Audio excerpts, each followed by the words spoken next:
The new character from the 5.8 patch in the EA beta of Genshin Impact has just dropped, and she's a big deal.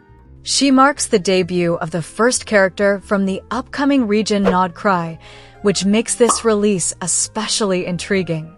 To start off, Innefa is a 5-star Electro polearm user, making her the third limited Electro character with this weapon type after Raiden Shogun and Sino.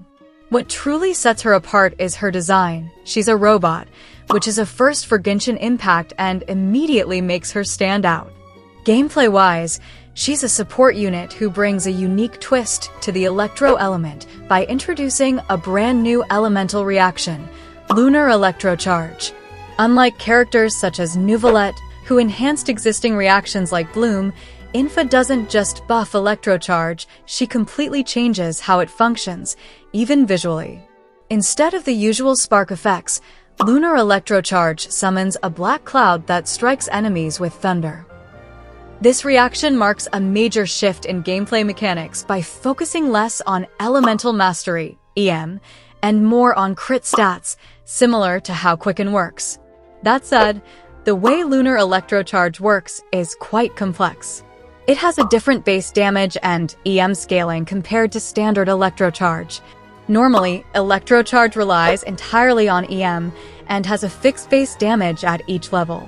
But with Lunar Electro Charge, the EM scaling is lower and the reaction favors crit-oriented builds.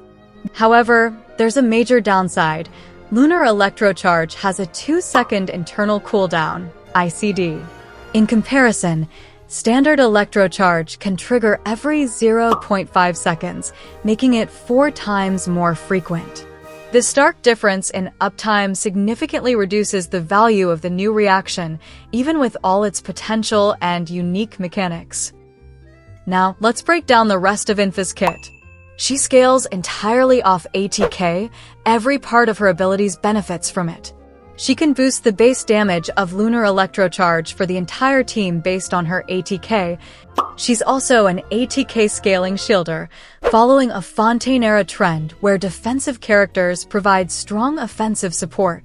Her elemental skill both provides the shield and summons a robot companion that attacks nearby enemies every 2 seconds. If Lunar Electro Charge is active, this robot will deal an extra hit. Her elemental burst is also fairly straightforward. It unleashes a powerful Electro strike and resummons the robot, again echoing Fiscal's burst. On top of that, it provides the entire team with an elemental mastery bonus based on Innefa's total ATK. This makes her incredibly versatile. Not only does she enhance Lunar Electro Charge compositions, but she can also slot into EM-heavy teams like Quicken or Quick Bloom. That said, everything is still in beta, and we're dealing with an entirely new elemental reaction. Things can, and probably will, change, and I'll make sure to keep you all updated as new info comes out. Well, that's all for today. Comment down below your thoughts on Innefa and the new reaction, and I'll see you all in the next video.